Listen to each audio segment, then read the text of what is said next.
صباح الفل. النهارده معانا جيتا 2010. العربيه دي الفئه الثانيه، فابريكا بالكامل، ماشيه 100,000 كيلو. العربيه اللي معانا دي النهارده عربيه حاله شاذه فعلا، بلاش الكلمه دي، عربيه حاله متفرده جدا مميزه، ان هي فابريكا من الاكسدام في مصر بقى لها 11 سنه، وده شيء مستحيل يا اخوانا على فكره، او شبه مستحيل. العدد قليل وحاله نظيفه. هي الفئه الثانيه بتنزل ب 8 ايرباج. احنا عارفين طبعا الالمان العنصر الاساسي عندهم السيفتي، يعني العربيه دي مهتميه جدا بالسيفتي بالمقام الاول. فعندهم الفئه الاولى بتنزل ب4 ايرباج، مش زي بعض عربيات تانية كوري مش هنذكر اسمها زي هيونداي وكيا، بتبقى نازله الفئه ال 15 هي اللي فيها 2 ايرباج والكلام ده. المهم تعالى نبص على العربيه من جوه، عشان في كميه كلاب هنا وقطط وحيوانات غريبه، فنبص عليها من جوه نشوف حالتها ايه. الله يخليك، شاب مع ريسه. بص الشباب، بص الشباب هيموتوا نفسهم. بص الله يطلعك في الفيديو افضحك. بص يلا ما علينا. بص يا اخوانا، العربيه نازله فيها 8 ايرباج، دي الفئه الثانيه. الايرباجز العاديه اللي هي معروفه، ايرباج السواق 1، الباسنجر اللي الراكب الامامي 2، 3 في القايم اهو، 4، 5 قايم الوسطي اهو هنا، 6 بعد كده 7 اهو القايم الخلفي اهو، واخوه هنا 8. كويس ما شاء الله، 8 ايرباج. يعني طبعا الايرباج الامامي وده بيبقى اسمه كيرتن ايرباج، ستاير اللي هي جانبيه عشان الاصطدام الجانبي، ربنا يحفظنا جميعا. فالعربيه بتنزل مهتمين جدا بالسيفتي، بتنزل بجانت 16 اوريجينال، التوب لاين بس اللي بتنزل بجانت 17، وان كان ما يحبسش قوي في مصر.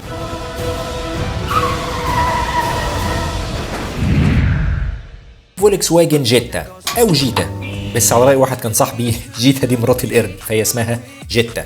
العربية اللي بدأ إنتاجها سنة 1979، أيوة بقى لها تقريبا 45 سنة. والعربية اللي معانا النهاردة هي الجيل الخامس منها، لأن هي حتى الآن 7 أجيال. وجيتا هي عربية ذات منشأ ألماني لكن اتولدت في المكسيك. العربية دي متجمعة في المكسيك، ودي معلومة ناس كتيرة ما تعرفهاش، بس للأمانة التقفيل بتاعها كويس. العربية بتاعتنا النهاردة كومباكت سيدان، يعني عربية متوسطة الحجم، مش عربية ضخمة قوي ومش عربية صغيرة قوي، يعني تقدر تقول إنها سيتي كار كبيرة شوية. جيتا باعت 14 مليون عربية لحد سنة 2014، رقم كبير جدا وأثبتت نجاح في العالم كله. والجيل اللي معانا النهاردة الجيل الخامس بدأ سنة 2006 لحد 2011. وطبعا هي صاحبة العيب الشهير جدا بتاع إنها بتضرب فتايس، اللي هي فتايس الدي اس جي، بس مش كل موديلاتها بفتيس دي اس جي. الانتاج من 2006 لحد 2010 كان فتيس 6 سبيد عادي جدا ما فيهوش مشاكل، لكن اخر 2010 و2011 هي اللي كان فيها فتيس دي اس جي، وده هقوله بالتفصيل في التقرير بتاع العربيه قدام شويه. نخش على المحرك يا حماده. العربيه المحرك بتاعها 4 سلندر 1600 سي سي، جر امامي بدون تيربو. محرك اداؤه متوسط، بيطلع 102 حصان عند 5600 لفه، وبيطلع 150 نيوتن متر عزم. توصل بفتيس 6 سبيد تقليدي جدا عادي ما فيهوش مشاكل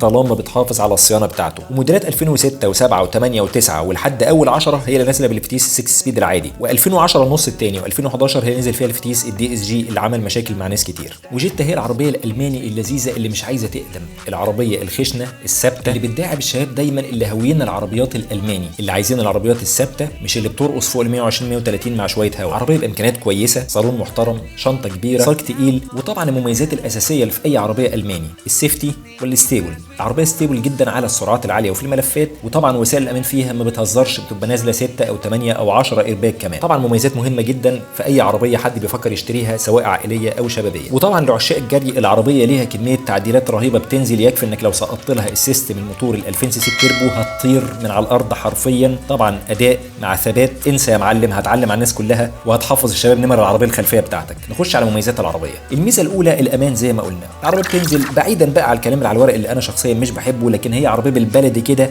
راسيه على الارض، ثابته على الارض، مكلبشه في الارض زي ما احنا بنقول. لكن نذكر كده مبدئيا المميزات اللي على الورق. طبعا قبل ما ابدا اني اذكر مميزات العربيه، ما ننساش العربيه دي نازله ابتداء من 2006، يعني بنتكلم في 15 سنه. عشان لو سمعت المميزات دي النهارده ممكن تحس انها عاديه، لكن لو رجعت 15 سنه لورا لا، مميزات قويه وبتنافس عربيات سنه 2022 لحد النهارده. العربيه طبعا بتنزل بانظمه فرامل اي بي اس، اي بي دي، ثبات الكتروني اي اس بي، الكترونيك ستابيليتي بروجرام، وبتنزل ب6 أو 8 أو 10 ايرباجز في العربيات الخليجي، مفتاح ايموبلايزر ضد السرقه، جنود 16، وفي الخليج بتنزل بتنزل 17. الميزه الثانيه في العربيه ثبات العربيه مميز جدا جدا على السرعات العاليه وفي الملفات. العربيه دي حرفيا ابهرتني لما باخد بيها ملف على سرعه عاليه، رغم ان العربيه وزنها مش تقيل، يعتبر 1300 كيلو تقريبا، يعني مش بعيده عن العربيات الكوري والياباني، لكن فعلا العربيه ثباتا مميزه جدا. العربيه مكلبشه في الارض حرفيا بدون تعديلات، رغم ان انا جربت منها الستوك العادي مجان 16، وطبعا هي بتتفوق على مثيلاتها ثباتا بمنتهى السهوله. عربيه الكوري والياباني والحاجات اللي في فئه سعر من 200 ل 250 الف حاليا. الميزه رقم 3 خامات العربيه الداخليه، خامات مميزه ومحترمه قوي، يعني رغم العربيه ادمت الا ان فعلا معظم العربيه من جوه جلد وقماش، او البلاستيك بتاعها بلاستيك في 90% من الاماكن تقيل ومحترم قوي، تخبط عليه بايدك كده مكتوم ومارد. الميزه اللي بعد كده كاميرات العربيه بالنسبه لفئتها السعريه، وانها عربيه نسبيا قديمه تعتبر كويسه جدا جدا جدا. العربيه بتنزل بكاميرات كتيره جدا، خصوصا لو ركبت منها الفئه الهاي لاين، هي بتنزل 5 فئات. الخليجي والهاي لاين فيها بقى بيبقى غني جدا، لكن الفئات العاديه فيها الكاميرات اللي انت عايزها. بالاضافه بقى الفئات العاليه بتاعتها بتنزل بكراسي كهرباء وفرش جلد طبيعي وشاشه تاتش سكرين وحساسات ركن اماميه وخلفيه و10 ايرباجز وزينون وفرش جلد وجنود 17 وحاجات كتيره جدا في العربيه طبعا، وفتحه سقف وكماليات تانية كتير انت صعب انك تحتاج اكتر منها. الميزه اللي بعد كده برستيج العلامه اللي عمره ما بيقدم. ده يكفي انك ماسك مفتاح عربيه عليه في دبليو، دي ليها برستيج مش هيعرفه غير اللي جرب يركب عربيات في دبليو. فعلا ليه برستيج وليه طعم تاني خالص. يعني بالبلدي كده لو واحد ركب عربيه تويوتا 2022 وانت راكب جيتا موديل 2007 بينكم 15 سنه، انت ستيل راكب برستيج اعلى منه وراكب عربيه براند اعلى منه، رغم 15 سنه فرق بينكم، وعلى الطريق تمشي جنبه كمان وتضايقه. طبعا دي مش مقارنه، لكن انا بقول ان اللي بيدور على برستيج العلامه العربيه تديله برستيج علامه قوي قوي، ولو عربيه حالتها نظيفه تديله اكتر من برستيج علامه. يعني تخيل ان انت تبقى دافع 220 ولا 250 الف، اللي زيك ممكن يركب الانترا، سيراتو، نيسان، تويوتا، بس انت راكب فولكس واجن. الميزه اللي بعد كده توجيه العربيه ذكي جدا. بالبلدي كده الدريكسيون بتاع العربيه حاد في التوجيه ورياضي ودقيق، يعني لو ماشي على سرعه عاليه العربيه بتروح في المكان اللي انت عايزه بنسبه كبيره جدا. في نفس الوقت الدريكسيون ده الكتروني بيتقل على السرعات العاليه وبيخف نسبيا جوه المدينه لو انت بتركن، بس بصراحه مش بيخف قوي قوي، برضه هو سنه بيميل للتقل. نبص على الخامات. عربيه خاماتها طبعا مميزه بصراحه، العزل بتاعها من نقط قوتها جدا. التابلو بالكامل من فوق سوفت تاتش، يعني الجزء ده كله لحد هنا اهو سوفت تاتش. خلوا بالكم يا اخوانا من نقطه، 90% من المصانع بتخلي لك الحته اللي قدام دي بلاستيك، لا هنا برضه سوفت تاتش، يعني حتى الحته اللي قدام دي الحقيره دي اللي ملهاش قيمه برضه سوفت تاتش، يعني دي نقطه مهمه. التابلو بالكامل سوفت تاتش. الشريحه دي بلاستيك الصغننه اللي ملهاش قيمه دي عامله زي البيانو بليك كده اهو. بعد كده ده بلاستيك بس ناشف شويه الجزء التحتاني، فاحنا عندنا التابلو بالكامل الجزء الفوقاني ده سوفت تاتش، حتى الفريم ده يعني كل ده سوفت تاتش، حاجه ماتيريال زي الجلد. البلاستيك نفسه اللي جوه ناشف شويه بس ماتيريال محترم. هنا طبعا ده حركه صايعه، عامل لك البلاستيك نفس شكل السوفت تاتش، يعني ده بلاستيك ده سوفت تاتش، لكن الدنيا كويسه، بلاستيك من ماتيريال بصراحه محترم. البلاستيكات الجانبيه هي اللي بصراحه رخيصه شويه، يعني هنا لا اسمع بقى، هنا فضايح، هنا احنا كده قلبنا هيونداي اكسنت، هنا فيرنا، هنا فيرنا، لا احنا كده فيرنا، انما لا هنا حاجه تاني خالص، بلاستيك بس محترم وسوفت تاتش.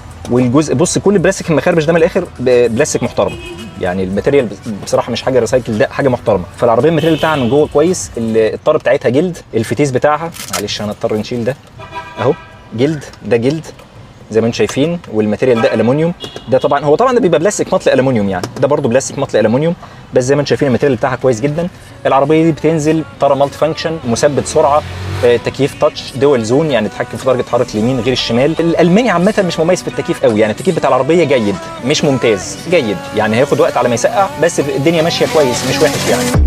I'm so foreign when I miss you, act so foreign, yeah you're not cute. Yeah I thought I'm never gonna ever wreck you, and I promise never gonna ever test you. Now you're gonna get my best, you are not like the rest, no. Then take a shot, no vest, that ass put me to sleep, no rest. Feeling like we could not be, we could not last. On my knees, on my bed and I'm done with this feeling. وطبعا الاضاءه اللي بتبقى رخمه كده لوحدها بتاعت الالماني، نور التابلو والنور العالي، طبعا ازاز كهرباء، تحكم مرايات. بحب انا الحركه بتاع التابلو اللي بيفتح بالراحه. بصوا يا اخوانا حتى التابلو من جوه قطيفه، يعني انا اعشق الحركه دي. التابلو بالكامل قطيفه بالكامل، عشان لما تحط حاجات ما تشخللش. انا الحاجات دي بحترمها جدا، وعامل لك جيب تحط فيه الكتالوجات عشان ما ترميش كتالوجات كده، ما يصحش ترمي كتالوج كده تفتح تلاقي الكتالوج كده، يعني انا بتنرفز من الحاجات دي. فلا مهتمين قوي بصراحه بالتفاصيل البسيطه بتاعت العربيه. نبص على مساحه الارجل او الاقدام او القعده من ورا، اخبارها ايه؟ بصوا الجيت عامه صالونها مش ممتاز من ورا، هنقول ان هو من مقبول لجيد لو ناس من طوال القامه، 2 راكبين قدام طولهم 180 فما فوق، ولو 2 وراهم طولهم 180 فما فوق، اللي ورا هيبقوا مش مبسوطين كويس. لكن لو ناس متوسط طول 175 قدام وورا الدنيا هتبقى كويسه، بس برده مش اوسع حاجه. في ناس بتقول لك يا ورا ضيقه، هي مش ضيقه، يعني ما يبقاش طولك مثلا 195 وتقول لي ضيقه، لا الطول العادي يعني 175 قدام وورا الدنيا هتبقى ماشيه. انا على طول انا طولي يعتبر متوسط، يعني انا هتبقى متوسط، يعني الدنيا معقوله ورا. الكرسي اللي قدام ده على فكره انا مرجعه ورا شويه، بصوا بين ركبي يعني دخل 4 صوابع تقريبا، لكن مش اوسع حاجه، يعني انا قاعد مرتاح، انا شخصيا مش متضايق. لكن لو قاعد في سفر فتره طويله الليج روم زي ما بيسموها تحت يعني معقوله رجلي مش بتتحرك بسهوله، بس يعني الدنيا كويسه. فالجيتا مش من نقط قوتها يا ابني تهد بقى في الحمام الكلام ده. الجيتا مش من نقط قوتها الصالون من ورا، مش نقطه ضعف بس مش من نقط قوتها، هي صالونها قدام كويس جدا، ورا كويس. طيب نشوف القعده في النص.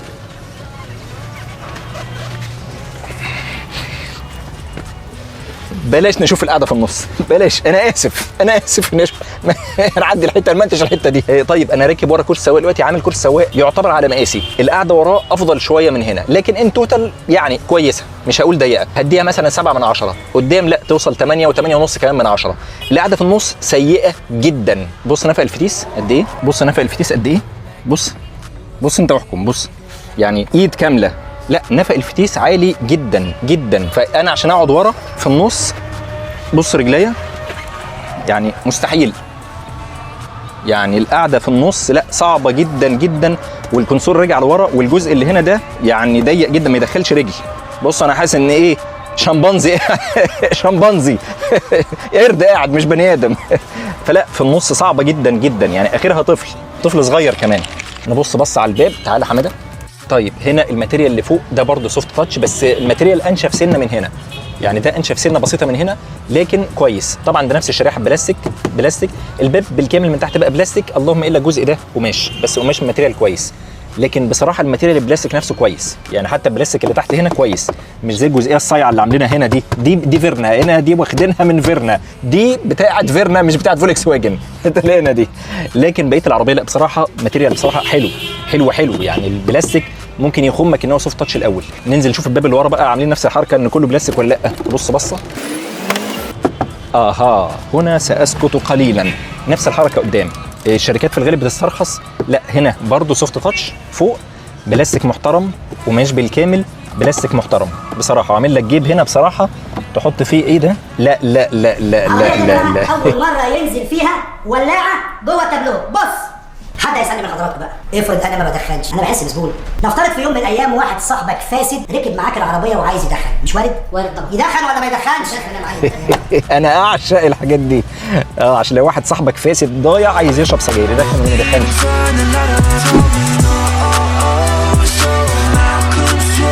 طيب نخش على عيوب جيتا 2006 ل 2011. طبعا لو انت راكب الجيتا اللي هي اخر 2010 و2011 اللي بتنزل بفتيس DSG اللي هو دايركت شيفت جير بوكس، هيبقى العيب رقم 1 وقولا واحدا الفتيس كان نازل بعيوب صناعه وما بيستحملش الزحمه الشديده والحر الشديد بتاع مصر، فده اكبر عيب في العربيه. لكن لو نازل الموتور بتاعك بالفتيس 6 سبيد العادي اللي من 2006 لحد اول 2010، هنا يبقى الفتيس طالما بتصينه مفيش مشاكل. العيب اللي بعد كده العربيه قطع غيارها غاليه حبتين 3، خصوصا قطعه الغيار الاصليه متوفره في منها استيراد، لكن القطعه الاصليه طبعا غاليه حبتين 3 4 بس معمره جدا للامانه. لكن طبعا ما تقدرش تدخل في منافسه قويه مع العربيات الثانيه الكوري والياباني اللي اسعار قطع غيارهم احن بفرق ملحوظ عنها. ثالث الخروص الارضي بتاع العربيه او بطن العربيه بالبلدي كده واطي على الارض قوي، حوالي 13 سم ونص. يعني انت لو مش مركب معاك حد في العربيه وراكب لوحدك، لو مطب عالي حبتين لازم هتحك فيه وهتضطر تاخده بزاويه، وبرضه هتقرفك في المطبات العاليه حبتين. اما بقى لو محمل ربنا يكون في عونك هتضطر تنزل الناس قبل المطب وتركبهم بعد المطب، والموضوع هيبقى صعب. طبعا ده عشان يدي العربيه ستيبل وثبات على السرعات العاليه، لكن في مصر هنا احنا الكلام ده مش علينا، الكلام ده مش على عزيز. العيب اللي بعد كده واللي ضايقني فعلا شخصيا، عفشه العربيه ناشفه بزياده حبتين 3. طبعا برضه عشان يدعم العربيه على السرعات العاليه عاليه وهو بيقوم بوظيفته على اكمل وجه. العربيه نازله ماكفرسون امامي،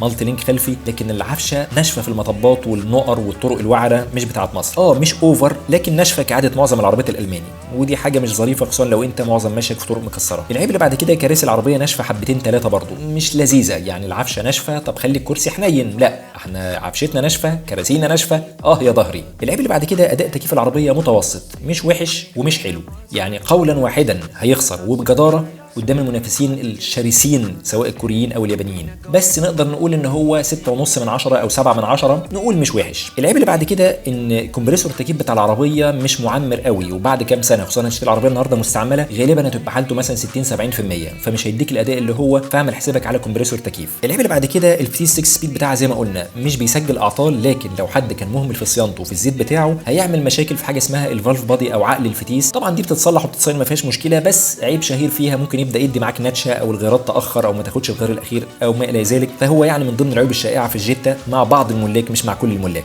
كمان من ضمن عيوب العربيه ان الاداء بتاعها متوسط، مش قوي ومش ضعيف قوي، بتوصل من 0 ل 100 في حوالي 12 ثانيه ونص تقريبا، وده رقم يعني متوسط. فلو انت بتدور على الاداء بالمقام الاول مش هي العربيه دي. العيب اللي بعد كده ما اقدرش اقول ان هو عيب قوي، السباك العربيه في البنزين مش قليل، متوسط وممكن يبقى عالي شويه لو رجلك تقيله في دوسه البنزين ومعظم ماشيه جوه المدينه، فهي مش نقطه ضعف في العربيه بس مش من نقط قوتها ومش من نقط مميزاتها. امتى ارشحها وارشحها لمين، وامتى اقول لك اجري يا مجدي وبلاش منها؟ العربيه دي ببساطه موجهه للشباب اللي هاويه العربيات الالماني، للشباب اللي بتدور على العربيه الستيبل المكلبشه في الارض على السرعات العاليه، رب اسره يكون هاوي العربيات الالماني وبيسافر كتير وعايز يدور على عنصر الامان بامر الله لاسرته جميعا، العربيه دي ارشحها بقوه للناس دي. كمان ارشحها للناس اللي بتدور في العربيه على البرستيج، في ناس بتدور على البرستيج ومش فارقه معاه قوي تكاليف الصيانه تكون غاليه شويه وقطع الغيار غاليه حبتين، العربيه ناشفه شويه واطيه على الارض، مش فارق معاه الكلام ده، بس عايز يركب عربيه برستيج، مش عايز يركب عربيات كوري وصيني وياباني ورق والحاجات دي. امتى اقول لك بلاش العربيه دي؟ رقم واحد، لو انت بتمشي في طرق وعره ومطبات عاليه ابعد عنها تماما، لانها واطيه على الارض حبتين وناشفه حبتين ثلاثه. كمان ما رشحهاش لو انت ساكن في منطقه بعيده شويه عن القاهره ومفيش مراكز صيانه بتفهم في العربيات الالماني، العربيه هتتعبك جدا جدا، فبلاش منها وخليك في عربيه منتشره عندك. كمان ما رشحهاش لو انت مش عايز عربيه تكون قطع غيارها غاليه وصيانتها مكلفه شويه. كمان ما رشحهاش لو انت من الناس اللي بتفصل الارباج وتقول لك بدل ما اخبط في عربيه قدامي لا قدر الله الارباج يفتح وتكلف تكاليف عاليه، لان العربيات دي ربنا يعافينا جميعا بتفتح الارباج بتاعها بدري قوي باي خبطه خفيفه في العربيه كنوع من السيفتي، ومفروض ان ده ميزه. فلو حضرتك من الناس اللي ما بتحبش المميزات دي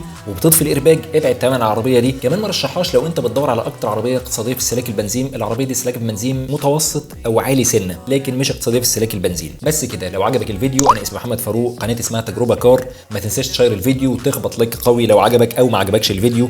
بسيب لينكات السوشيال ميديا بتاعتي في صندوق الوصف تحت الفيديو، وما توفيقي الا بالله، عليه توكلت واليه انيب. سلام.